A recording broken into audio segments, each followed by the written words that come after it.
Hi everyone, thank you for visiting us at Big Tiger Institute of Technology. Thank you for tuning in for our weekly Tech Talk. I'm Lindong and I'm going to talk about React today. What React is, it is a JavaScript library for building user interface. You probably have heard or have not heard about React, but it doesn't really matter because lots of companies are using React already. You're probably using it on a daily basis without even noticing.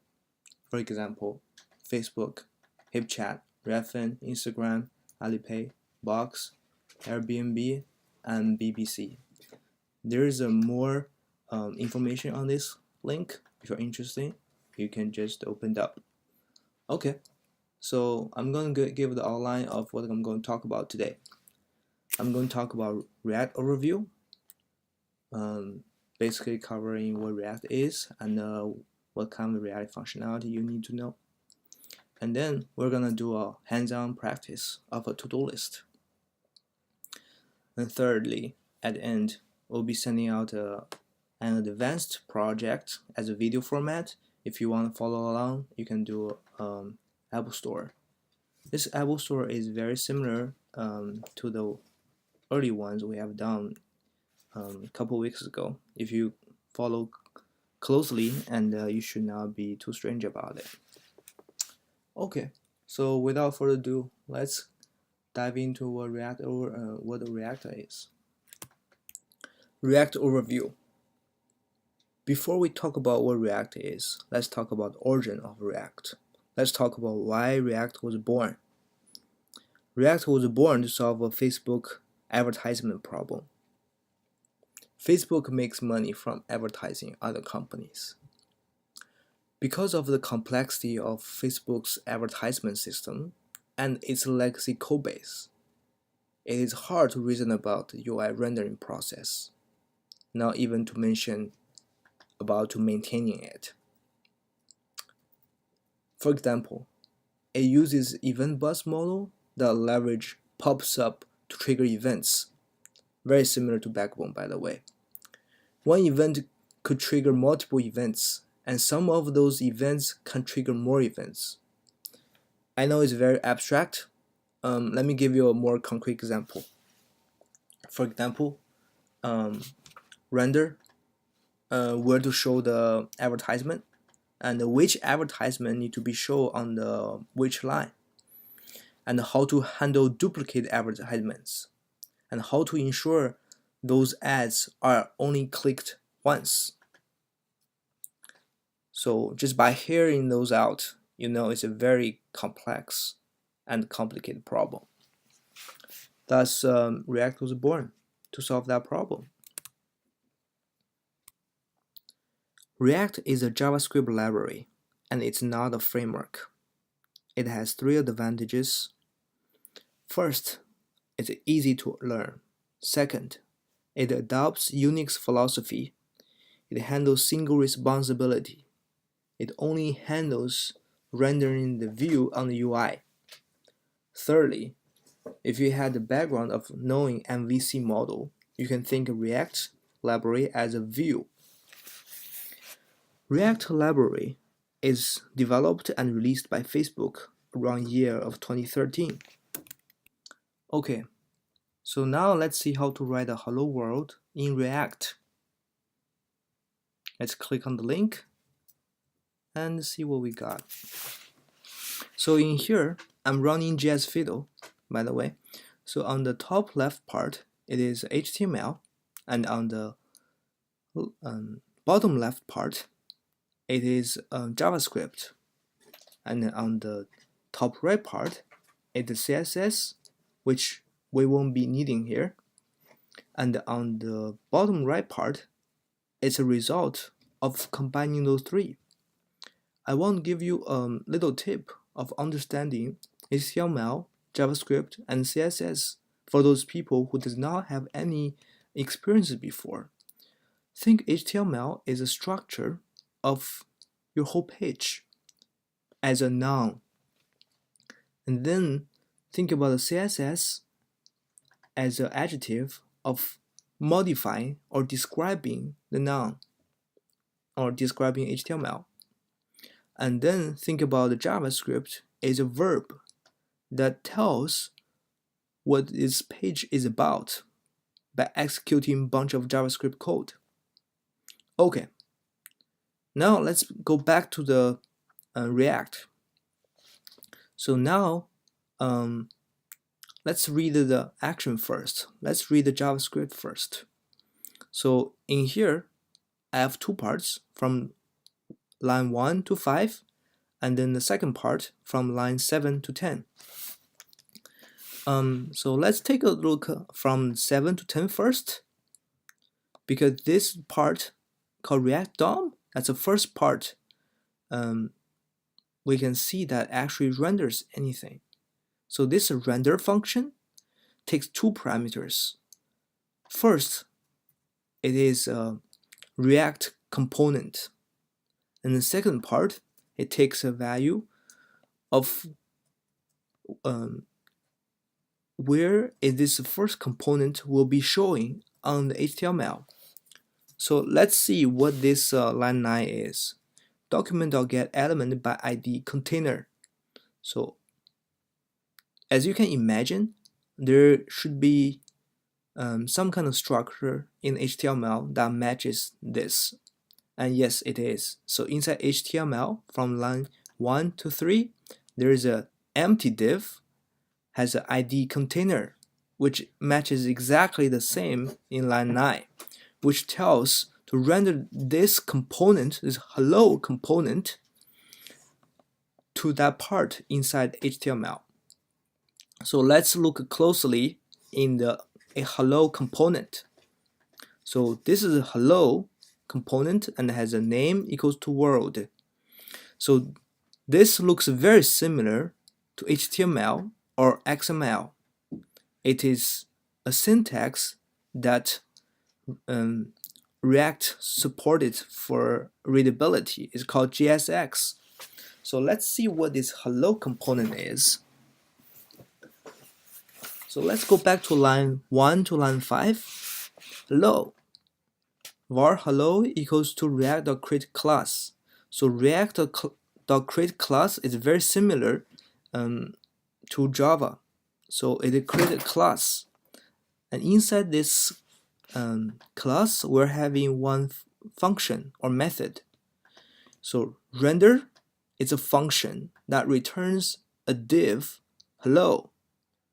Well, obviously, it is hello component, and we're trying to show hello world. So this hello, and inside here is this.props.name. Okay, where this name come from? Let's take a guess. Yes, that's right. From line 8, we can see there's a value called name equals to world. So make an educated guess. This name equals to world will be passed in here and will be rendered here. That is correct. But why there is a curly braces? So this curly braces indicates this whole thing will be treated as JavaScript. So let's take a look at name equals to world and how that matches together. So name equals to world is the same as referring this.props.name inside this class. So this keyword you can think is referencing itself. In this case, is reference hello component. And let's go back to line 8. It's hello name equals to world. This is one of the attributes, or you can call it the properties of hello component. It takes a parameter that name equals to world, and in here it renders that this.props.name and this.props.name reference the value of name which been passed in here. Let's show an example. So right now we're showing hello world, and now I'm going to change the world to be tiger.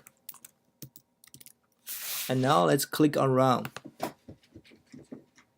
Okay, as expected, we can see hello big tiger showed up. Is it important that name and this variable are matched? Yes. For example, let me change this to name 1 and let me change this name 1. Okay, click on run. Okay, it showed up. It does not really matter what um, the name of this name 1 is, as long as the parameter being passed in and the reference is being called upon is the same. Let's take an example. If I remove this one and make it 2, will this show up? Let's see. Yes, it did not show up as we expected because this name 2 is not being referenced and there is a mismatch. So after seeing a hello world in React, let's see another example that is more interesting. A to-do list. So this is what we want to show. As 3 parts, a title, a list of items, and the input fields. So let's look at a full complete demo is.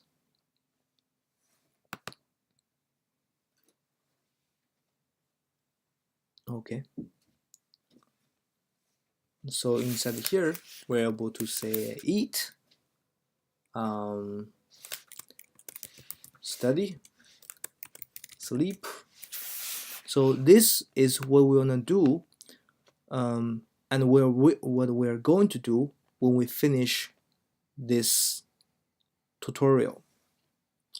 I know you're anxious about knowing how the code works, which we will be talking about later. So now let's go back to the slides. So as we can see here, we have a to-do list that has a label and a list of items and input fields. So let's break them down from UI into React components. So obviously we have 3 parts: a label, a list of items, and the input fields. So inside this list of items, we know it's a list. It can be breaked even further, a breakdown to individual item. In this case, eat, study, and sleep. Please be mindful, there is a hierarchy here. So this is the tree structure. Every leaf node, we can think of this as a most basic unit, and the intermediate part can be thought as the part that being composed from each individual part. And there's a root. We don't actually use that, but you can see that part is being composed from the label, a list of items, and inputs. And from the perspective of React, every node is a component. So if there is interaction between each node, and there are gonna be data exchange, and those exchange data will decide what the UI eventually will be look like, and that data within each component is the component state.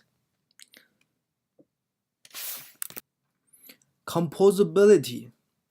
I think I've mentioned this word composable multiple times in the previous slides. React is composable from the core. Each component can be composed by its smaller component. That enables us to assemble pieces into the whole. For example, when we see a bigger component, we can think it is being composed from smaller components. Let's go back to the to-do list as example. So we can see here clearly this is a bigger component that being split into smaller components, and for this list of items is being composed to even further smaller components. So let's see a demo. Okay, so in this HTML, nothing really changed. We have an empty div with the ID container. So let's go to the line. Let me scroll up to make it readable. So inside the line 39, there is a React DOM.render. It takes two parameters. The first one is a React component, and the second one is the HTML DOM. So it tells to show the React component on HTML element at that position, which is container, will show up here. And now let's see what this to-do app is. So this to-do app is a React component. How would I know that? If I find a to-do app, which is at line 18, it says to-do app is a React.create class, and that indicates it's a React component. Inside the React component, there is one method. It's called a render. Render is a function that returns the view that should be looking like for this React component. So inside the render method, there is a div that wraps three parts. One's the to-do, which is a header 3 level HTML tag, and there is a to-do list tag, and this the form tag has input and a button. So if we look at the right side, it is very similar to the way we wanted to construct this. A label, a list of items, and input fields. Yeah, and you can see there is a to-do list. So, and we're passing items inside. So we know the to-do list alone, it is another composable component that contains even smaller component. Let's see what this is in a moment. And then we have form has input and the button has a label called add, and you can see that the correspondence from this render and this view. Okay, so I'm going to talk about to-do list. To-do list takes a parameter items equals to this.state.items. Let me just say it again. When it's wrapped with curly braces, it means it's JavaScript, and this keyword is reference to this React component. So this.state.items. Let's see what that is. Okay, as we see differently from the hello world level component, we're seeing another method. It's called getInitialState. It is a function that returns an object that contains a list of items, as you can see here. So we're passing this .state.items from here to here. So when we analyze what to-do list does, we won't be surprised that items is an array of object that has a key, text, and value: eat, study, and sleep, regardless. So let's look into the to-do list. So to-do list, it is a React component again, as a render method that's rendering what's gonna show in a to-do list. So var to-dos equals this.props.items.map. Where this prop.items come from? It is come from here because it has the same word. As I mentioned before, this.props.items has to be matched. These two words, they must match. It's using a map function that is returning an even smaller component called to-do item, and we pass the item. So once the to-do is finished, we're showing this unordered list of to-dos. And this is JavaScript, and this curly braces indicates to show that JavaScript. I just remember trying to say it again so you will be more familiar with this syntax. So let's see what to-do item is. So to-do item is another React component which has a render method that returns a list, well actually one item, one list item, one to-do item, and it shows the item text. So what this item text can be is from here. We pass eat, study, sleep individually to here, and these items will be passing to here, and this item will be passing to to-do item, and thus to-do item will have the text of the to-do app, which is again eat, study, and sleep. So as we expected, and that's how we code it up. So the view will show those three to-do items as a to-do list, and this whole thing will become a to-do app. So let's look at another example. So let's input something here. Have more item. You can see the page quickly refreshed and nothing really happened because it's not actually taking any inputs. So what's the problem and how do we fix that? Okay, let's take an example of this. Okay, so here is a version I added something that fixed the previous issue, that now it enables us to write more items in a to-do list. For example, drink milk, have fun, and watch Bit Tiger. Okay, so why we're able to add more items inside this list than the previously we cannot? So let's quickly go over the code. So similarly, let's look at the last line of code, React DOM.render, that takes two parameters. The first parameter will be a React component, and second parameter will be a HTML DOM. So let's look at this to-do app. So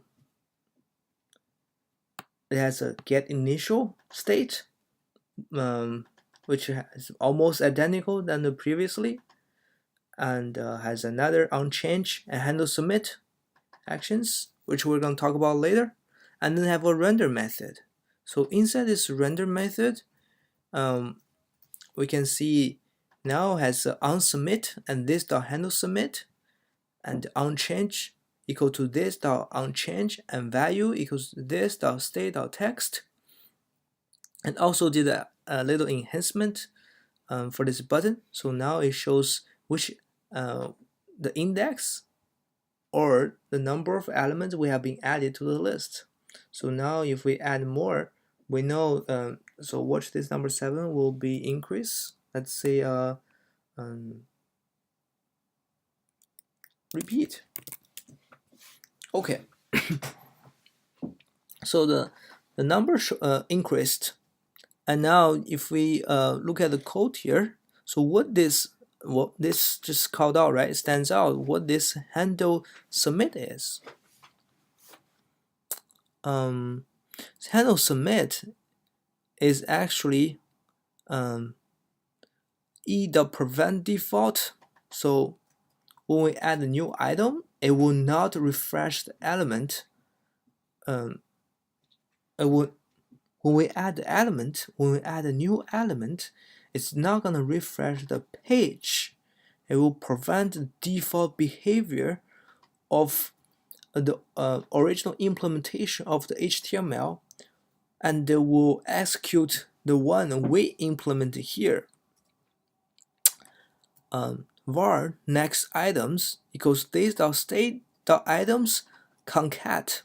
So we're adding the current state text into a new item, and then we're setting the new items to be the current item. Then we update the current state text.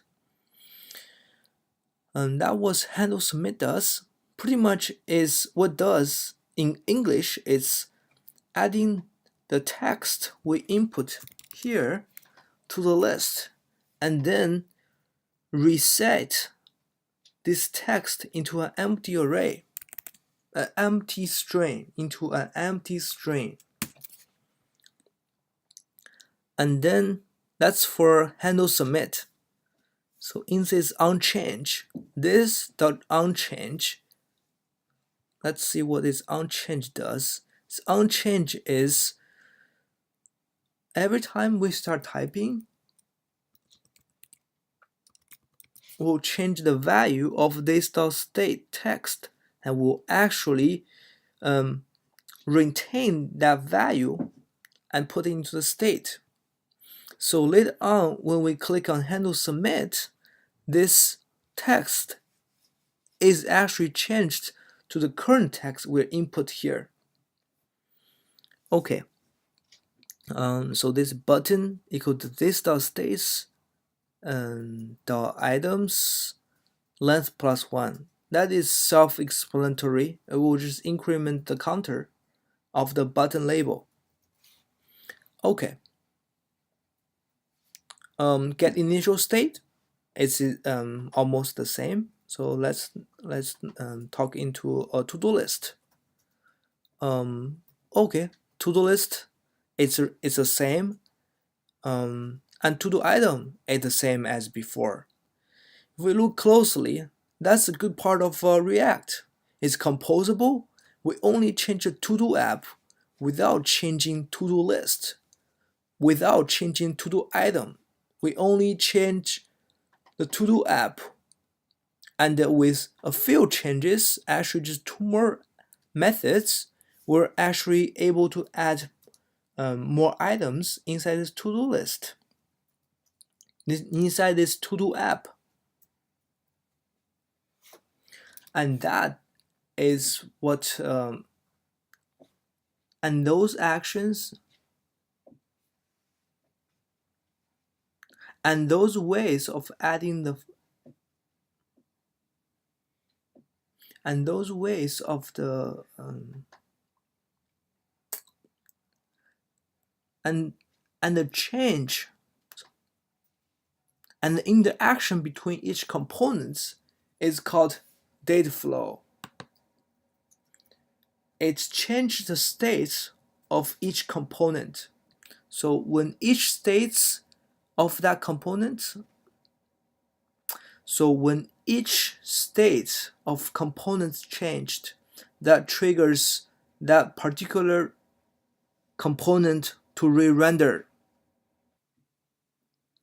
So let's talk about React concept, data flow. Let's go back to the example we have here. Let's actually refresh that, don't get distracted. So as you can see here, when I start typing and click on submit, right? Those unchange and handle submit, those are the methods that defined within this to-do app.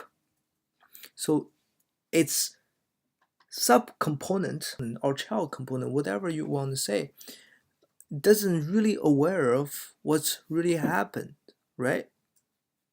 So this way of giving definition within the parent component is called delegate. So the parent component delegate those methods to its children, and children does not really know what's happening. It's only gonna call those functions that its parent defined when the action was triggered. For example, it's on submit.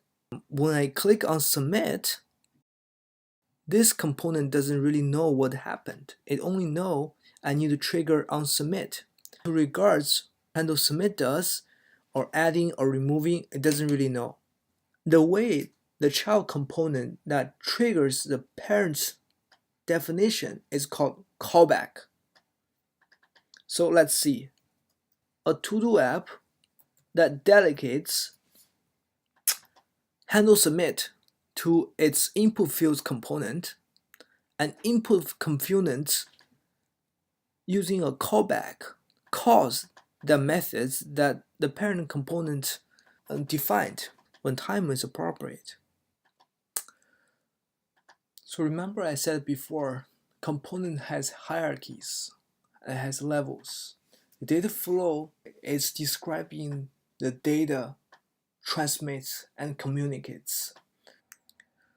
Now let's talk about state. We are converting from a tree of states to a tree of components. And a tree of components will be responsible to render and represent the UI will be looking like. So once the state's changed, the component will change, and the component change will trigger re-rendering of the whole UI. Remember on the second JS Fiddle slides? When we actually start typing, there was nothing shows up because there was no states within the component ever changed. The core concept of React. So we went over that component, data flows, and state. So component is composable, reusable, and responsible for render and re-rendering again. And data flow is the way that describes communication from parent component to its child component, and it uses delegation and callbacks. State describes UI. When state changed, the view changes. Virtual DOM is another essential part of a React JavaScript library. Instead of triggering the whole subtree re-rendering, and it's only replace and re-render the part that is dirty. Virtual DOM increases its performance by three parts. First, efficient diffing algorithm and the batch operation. Render when needed. So the bottom line is it helped increase performance dramatically for React. Takeaways. React is a powerful JavaScript library, and think React from the Lego's perspective. You see a big component, you make it into a smaller component, but then when you start actually coding, you code it from the small component and then assemble back to the big component. Homework. So as you can see in the previous examples, we were only able to do add, but with and there was no delete functionality being added in. So this homework is create a delete handler to delete a specific to-do item. Thank you. And please follow us on WeChat.